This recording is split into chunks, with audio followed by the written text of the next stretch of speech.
Last year, Samsung's exploding Galaxy Note 7 created a catastrophically distracting meltdown for the company that enabled Apple to surpass it in total unit sales of smartphones during the winter quarter. This year, Apple has again surpassed sales of all Samsung smartphones in the quarter, except this time it's by virtue of trend-bucking new demand for the innovative, revolutionary iPhone X, without much apparent regard for its price. Apple's premium strategy for eliciting interest among smartphone buyers will have to continue to depend on jaw-dropping technology to make iPhones attractive, because the commodity volume leaders are all in a race to the bottom in a market where prices are plummeting and growth has disappeared.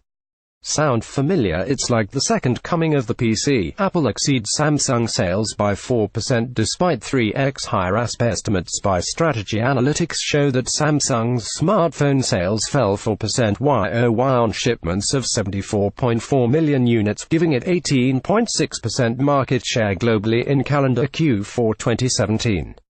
The firm noted that this performance was up slightly from 18% share a year ago, when the company was in full panic mode during the peak of its Galaxy Note 7 fire season. Apple's total sales of iPhones in the quarter reached 77.3 million, nearly 4% higher than Samsung's, despite the introduction of a trio of the most expensive tier of new flagship iPhones ever. That's particularly noteworthy because Apple's iPhone 8, 8 Plus and X models pushed the company's ASP within $5 of $800 while selling against Samsung handsets offered at an ASP of less than $250. Apple's iPhone X performed as total shipments of smartphones fell by 9% on top of Apple besting Samsung not just in profits as it always has but even in volumes of smartphones shipped during the holiday quarter. Apple was also facing a bleak global market for smartphones. The holiday quarter was the biggest annual fall in smartphone history. Global smartphone shipments declined 9% annually from 438.7 million units in Q4 2016 to 400.2 million in Q4 2017, the firm reported, referring to the drop as the biggest annual fall in smartphone history. Strategy Analytics blamed the drop on a collapse in the huge China market, where demand fell 16% annually due to longer replacement rates, fewer operator subsidies and a general lack of wire models. Across all of 2017, global smartphone shipments were estimated to have grown just 1%, reaching a record 1.5 billion units. However, it's clear that Chinese makers who had been posting huge shipment gains of cheap commodity handsets are no longer going to be able to continue to do so in a climate of such stagnant saturation. Some weak analysis at the same time. Apple's standout, premium-priced iPhone X was, in fact, the company's best-selling model every week it was on sale during the quarter. Incessant reports of iPhone X experiencing weak demand due to its price, as Trip Mickle claimed in his thin, poorly researched article for The Wall Street Journal, were totally wrong. On a weekly basis, as Mike Ware-Thiel and Malcolm Owen wrote this morning, iPhones sold in the latest holiday quarter generated more than $1 billion per week more in revenue compared to the previous year.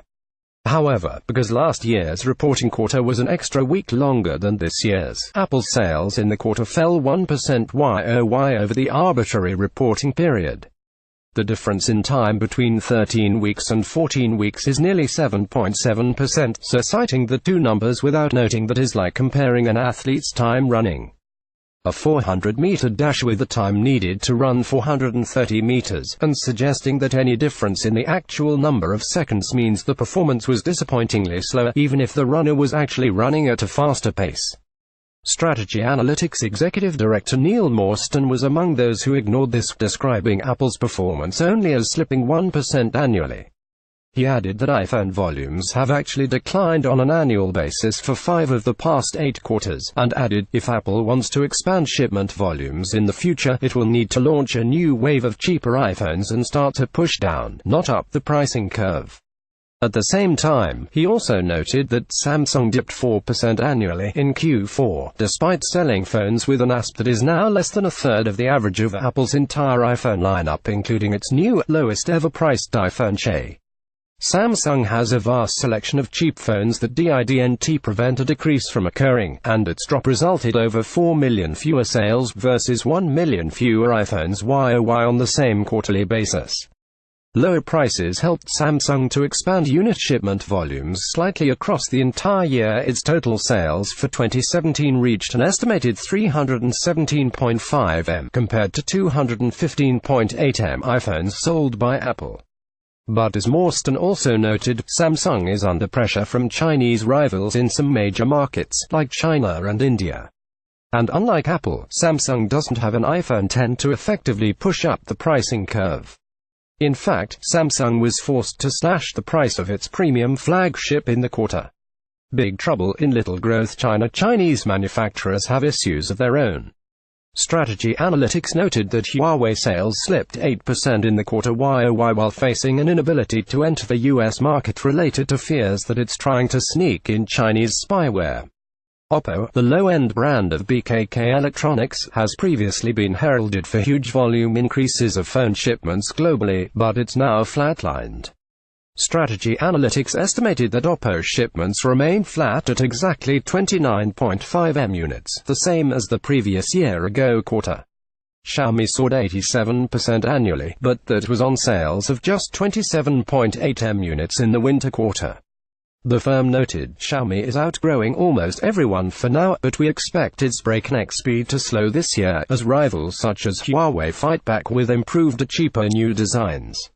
Other brands in China, which would include BKK's formerly fast-growing Vivo and OnePlus brands, collectively tanked by over 22%, with total shipments falling from 193.6 M in the year-ago holiday quarter when iPhone 7 debuted, to just 150.2 M in the most recent holiday quarter. Another problem for cheap commodity phone vendors is that while they can grow in the short term by offering cheap models, the repurchase loyalty rate is half that of iPhone buyers. So regardless of how long the buying cycle is, it is only half as likely to ever benefit them. The current quarter ending in March includes China's Lunar New Year festival, a gift-giving season that has previously bumped up Apple's performance. This year, however, Apple's guidance appears to express a conservative anticipation of an increasingly difficult competitive environment in China. For Apple to be price competitive with Chinese Androids, it too would have to begin selling low-end iPhones at cost, a practice the Chinese government is unlikely to want to subsidize, given that Apple is an American company. Further, given Apple's profitably in an overall market rife with cheap commodity, it's hard to see why Apple would want to join Chinese companies in failure rather than remain the leader in sustainable profitability.